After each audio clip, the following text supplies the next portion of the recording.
Edmund Bartlett, Minister of Tourism, Jamaica. Good afternoon, Minister. Thank you very much for taking a moment to speak to us. I know you. you've been very keen to talk with your partners in the travel industry about the Tourism Resilience Centre you've been developing in Jamaica. Can you just tell our viewers a little bit about that? Well, tourism is today the fastest growing industry, and indeed is arguably the largest industry in the world. It has 10% of global GDP. 1 in 10 workers of the world is employed through tourism. And last year, some $800 billion of foreign direct investment went to tourism activities across the globe. This industry is now driving a traffic of 1.2 billion people annually across borders, and they are spending 1.3 trillion US dollars in the process. What it means, in fact, is that this is an industry that has a broad stretch. And in addition, 79 countries of the world today have tourism dependence of 10% or more of their GDP. So we are talking about countries that are now relying on tourism. And the Caribbean, where we are among the most tourism dependent region on earth. We have dependence of 40 and more percent GDP on tourism. But tourism, as powerful as it is, has vulnerabilities. Indeed, it is the most vulnerable of industries. Although it is resilient, it's highly vulnerable. And so countries that are highly tourism dependent become automatically highly vulnerable too.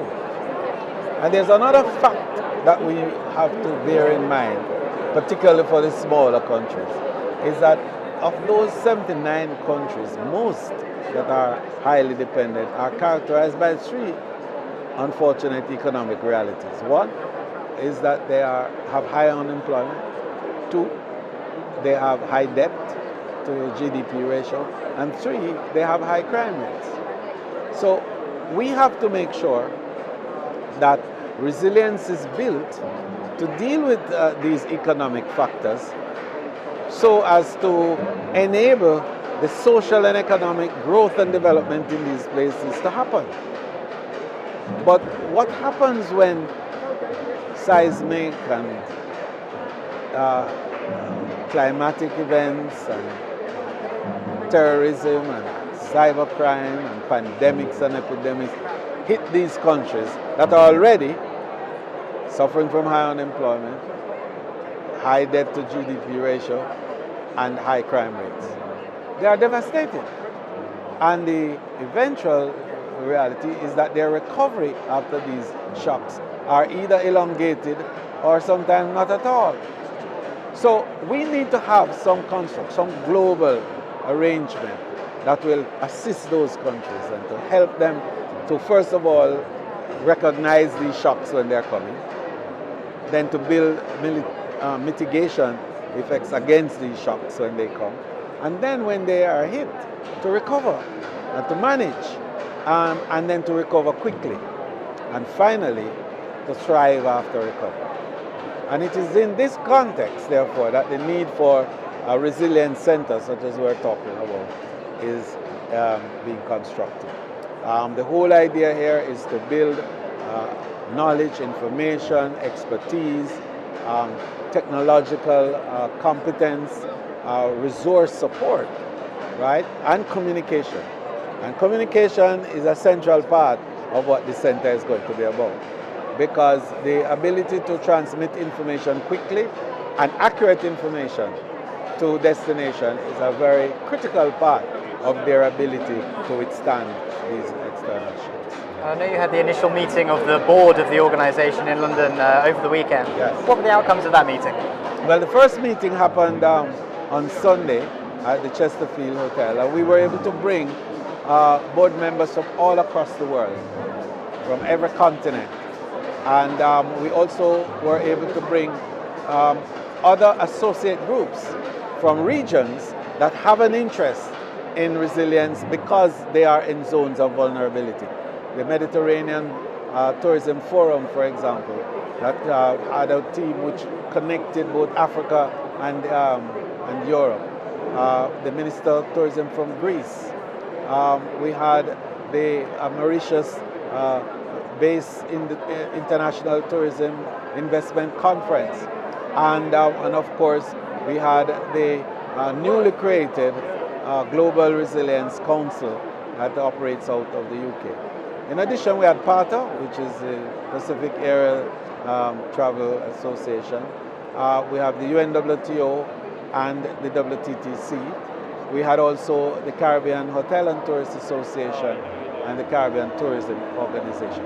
So all of these came together to discuss how we can band together to build that resilience. Now, out of the discussions, which lasted for 4 hours, we ended with 4 key deliverables for a launch date of the center for January 2019. And one is that we needed to establish a journal, an academic journal with published academics who would then do numerous stories and articles on resilience, crisis management, and indeed how to respond to these things. Secondly, to create a toolkit that would give tips and operational guidance to countries as to how to build resilience. Thirdly, to establish a barometer, a resilience barometer to measure the level of resilience in each country. And this, we think, is a big game changer, because this will enable investors as well as tourists to have a greater sense of certainty about where they're going and where they're putting their investment. And it also will give capacity to countries to go after investments in a certain way and to go after grants in a certain way. It will also provide multilateral agencies with a basis on which to grant funding for development to these areas. And finally, to establish an academic chair at the University of the West Indies to focus on innovation and resilience. These 4 outcomes we want to have in place in time for the launch in January in Jamaica. And the date for the launch will be the 31st of January 2019.